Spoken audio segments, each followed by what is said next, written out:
আসসালামু আলাইকুম। আজকে আমরা একটা ছোটোখাটো ইম্পর্টেন্ট টপিক নিয়ে কথা বলবো, যেই টপিকটা হইল যে ভাইয়া অনলাইনে প্রাইভেট ব্যাচে পড়া উচিত নাকি এগুলো কমপ্লিটলি টাইম ওয়েস্ট, সেটা নিয়ে একটা কাইন্ড অফ আমরা লিবারেল ভিউ থেকে কথা বলবো, রিয়েলিস্টিক কথাবার্তা বলবো। প্রথমে যদি আমাকে তুমি প্রশ্ন করো যে ভাইয়া এটা কি কমপ্লিটলি টাইম ওয়েস্ট কি না, ঠিক আছে, সেক্ষেত্রে আমার প্রশ্ন হবে যে আদৌ ওই সাবজেক্টটা তুমি নিজে পড়লে পারো কি না। যেমন আমার ক্ষেত্রে বায়োলজি, কেমিস্ট্রি এগুলো আমি মোটামুটি ভালো বুঝতাম, ফিজিক্স একটু কম বুঝতাম, সবচেয়ে কম বুঝতাম ম্যাথ। যদি আমি ম্যাথের জন্য অনলাইনে প্রাইভেট ব্যাচে পড়ি কোনো পাপ হবে না, বরঞ্চ আমার পড়া দরকার। এইটা যদি আমরা চিন্তা করি এখন থেকে কয়েক বছর আগে যখন অনলাইন বলতে কিছু ছিল না, তখন আমি বলতাম যে উইক সাবজেক্টের জন্য তুমি বাসায় টিচার নাও। এখন অনেকের ক্ষেত্রে কিন্তু বাসায় টিচার নেওয়ার সক্ষমতাটা নাই, এবং অনেক এলাকায় বাসায় টিচার অ্যাভেলেবলও না। এবং প্রাইভেট ব্যাচ বলতে জাস্ট ফোকাসটা আমার উপর থাকবে, অর্থাৎ একটা বড় কোচিংয়ে যে 800 পোলাপানের মধ্যে আমিও পড়তে পারি, বাট যখন আমি একটা প্রাইভেট ব্যাচে যাব আমার উপর যাতে ফোকাসটা থাকে। তো সেক্ষেত্রে যদি তোমার এই সাবজেক্টটা উইক হয়, অর্থাৎ ওই সাবজেক্টটাতে তুমি দুর্বল, সেক্ষেত্রে অবশ্যই তোমার প্রাইভেট ব্যাচে পড়া যায়, এটা কোনো টাইম ওয়েস্ট না। এবং এটাকে তুমি চিন্তা করবা টিউটরের মতো, বরঞ্চ এটা ফার মোর চিপ, অনেকাংশে অনেক কম খরচে এটা পড়া যায়, ঠিক আছে। আচ্ছা, এরপরে আসো, এই প্রাইভেট ব্যাচের আবার দুটো ধরন আছে। কেউ পুরো একটা সাবজেক্ট বা পেপার পড়াচ্ছে, কেউ আবার সাইকেল পড়াচ্ছে। সাইকেল পড়ানোটা আমি কেন এত পরিমাণে অপছন্দ করি, এটা রিজনটা হলো অফারিং বায়াস বা অফারিং প্রেশার।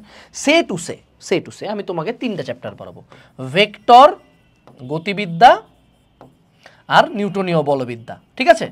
এই 3টা চ্যাপ্টারের উপর যদি আমি সবচেয়ে ডিটেইলড একাডেমিক প্রিপারেশন তোমাকে নেওয়াইতে চাই, হার্ডলি আমার সর্বোচ্চ গেলে মানে প্রতি চ্যাপ্টারে যদি আমি 5 ঘন্টা করেও ক্লাস দিই, আমার 15 থেকে 20 ঘন্টার ক্লাসই ইনাফ ছিল। বাট যেহেতু আমি জাস্ট 3টা চ্যাপ্টার পড়ানোর জন্য তোমার কাছে 3000 থেকে 4000 টাকা নিয়ে ফেলছি, আমার মাথায় এখন কাজ করবে ও যেহেতু 4000 টাকা দিছে ওকে বেশি কিছু অফার করতে হবে, এবং তোমার মাথায়ও কাজ করবে আমি যেহেতু 4000 টাকা দিছি, আমি মাত্র 5টা ক্লাস করার জন্য 4000 টাকা দিছি নাকি, আমাকে আরও বেশি কিছু দিতে হবে। ফলশ্রুতিতে এই 3টা চ্যাপ্টারের উপর তোমরা 70 আওয়ার থেকে 100 আওয়ারের ক্লাস করো, যেই টাইম দিয়ে টোটাল ফিজিক্সের ফার্স্ট পার্ট কমপ্লিট হয়ে যাওয়ার কথা, এবং you waste your valuable time. এবং দেখা যায় সাইকেলে একই চ্যাপ্টারের উপর যখন আমার 10 থেকে 15টা ক্লাস দেওয়া হয়, আমার খুব স্বাভাবিকভাবে এনার্জি লেভেল ডাউন হয়ে যাবে, কারণ এক চ্যাপ্টার আর কতদিন ভাই, আর কতদিন। That's why I suggest don't go for cycles. চ্যাপ্টারের জন্য কেন টাকা দিব, I pay for the subject. পুরো সাবজেক্ট পড়ান, একটা পেপার পড়ান বা বেশ কয়েকটা চ্যাপ্টার পড়ান, তাইলে টাকা দিতাম, নাইলে কেন দিব। সো গো ফর সাবজেক্টস, ঠিক আছে, গেল।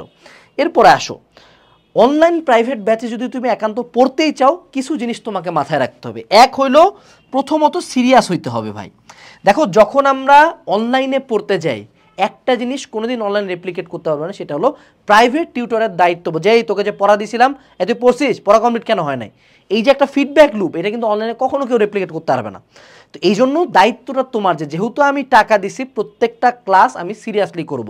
অবশ্যই আমাকে যেটা নিয়ম সেটা হলো লাইভ ক্লাসের টাইমে লাইভ ক্লাস করব, করার পরে আমার কাজ এখানে শেষ না। শুধু লাইভ ক্লাস করলে টিচার পড়ালে, আমি তো কিছু পড়লাম না, তো দেন তুমি নিজে পড়বা, তারপরে তুমি এক্সাম প্র্যাকটিস করবা, এক্সাম দিবা, এবং তোমাকে নিজে এক্সাম দেওয়ার পরে নিজে প্র্যাকটিস করা। সেই টু সে উদাহরণস্বরূপ ভেক্টরের একটা ক্লাস আমি করলাম, টিচার আমাকে আজকে ভেক্টরের ডট ক্রস পর্যন্ত শেষ করাই দিছে আজকের ক্লাসে।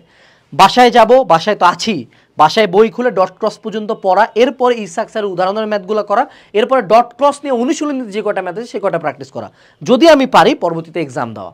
আমরা তোমাদের জন্য এই বছর ফিজিক্সের একটা পুরা ফিজিক্স পড়াবে, বায়োলজির একটা প্রাইভেট ব্যাচ এবং আইসিটির একটা প্রাইভেট ব্যাচ লঞ্চ করছি, যেগুলো কয়েক মাসের মধ্যে এই সাবজেক্টগুলো পুরাটা শেষ করাবে।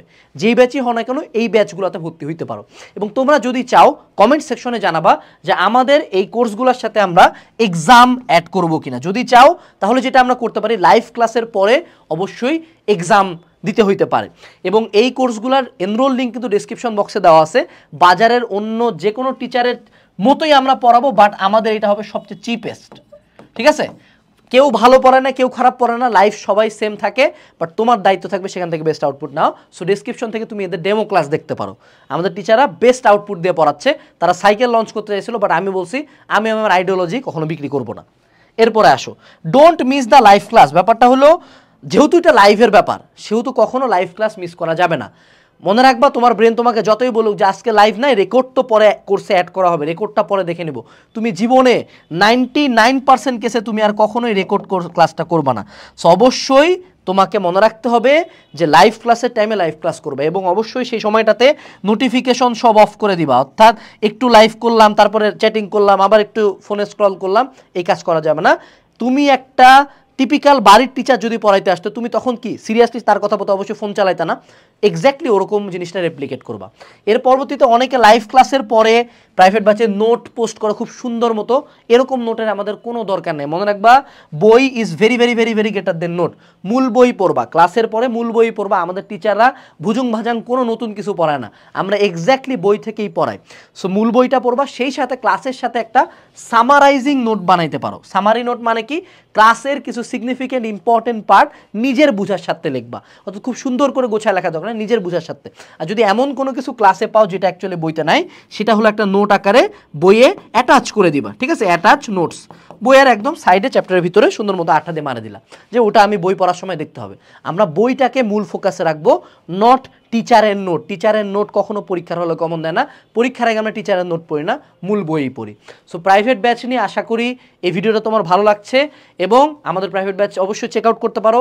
অসংখ্য শিক্ষার্থী এটা চুজ আউট করতেছে, কারণ এজ কোর্স আর আগের মতো নাই। আসসালামু আলাইকুম, টাটা।